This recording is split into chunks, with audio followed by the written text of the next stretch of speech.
একটি ছেলে এবং একটি মেয়ের প্রেমের গল্প শুরু। ছেলেটা ছিল অসহায় আর মেয়েটা ছিল বড়লোক। শাকিল 24 বছরের স্মার্ট যুবক, চোখে স্বপ্নের দ্বীপ জ্বলে, তার ধীর হাসি ভিজা বাতাসে আরো উজ্জ্বল। মায়া 19 বছরের সরল মেয়ে, লম্বা কালো চুল ভেজা, তার চোখে কৌতূহল আর লাজ।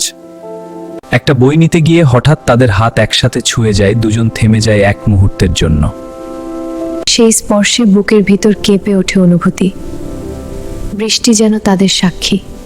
দিন গড়ায়, বৃষ্টি থামে না, তাদের ভালোবাসাও থামে না।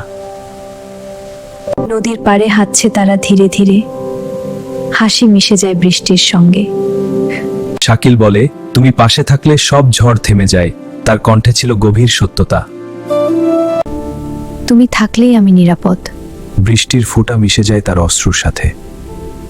তোমার কারণে আজকে আমার মেয়ে মায়ের অবস্থা এরকম। আমি তো জানি না ছেলেটাকে কোত্থেকে আসছে। এই সম্পর্ক কখনোই হবে না। বৃষ্টির চেয়েও কঠিন তার কথা। সমাজ কি বলবে? ভালোবাসা তখন অপরাধে রূপান্তরিত হলো। ভালোবাসা ভেঙে পড়ছে প্রতিদিন, তবুও তারা ছাড়তে পারছে না একে অপরকে।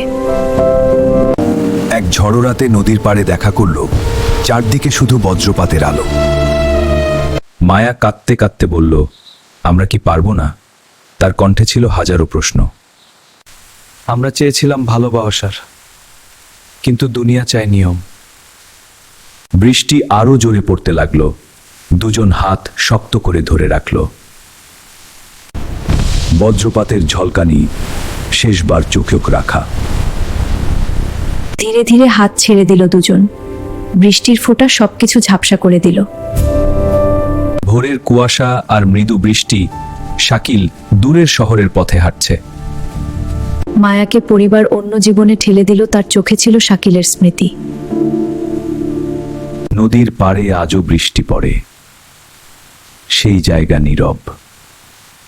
একটা পাথরে লেখা আজও দেখা যায়, শাকিল, মায়া। বৃষ্টি সবকিছু ভিজিয়ে দেয়, কিন্তু কিছু স্মৃতি কখনো মুছে যায় না। সব ভালোবাসা পূর্ণতা পায় না, কিছু ভালোবাসা বৃষ্টির মতো চুপচাপ চলে যায়।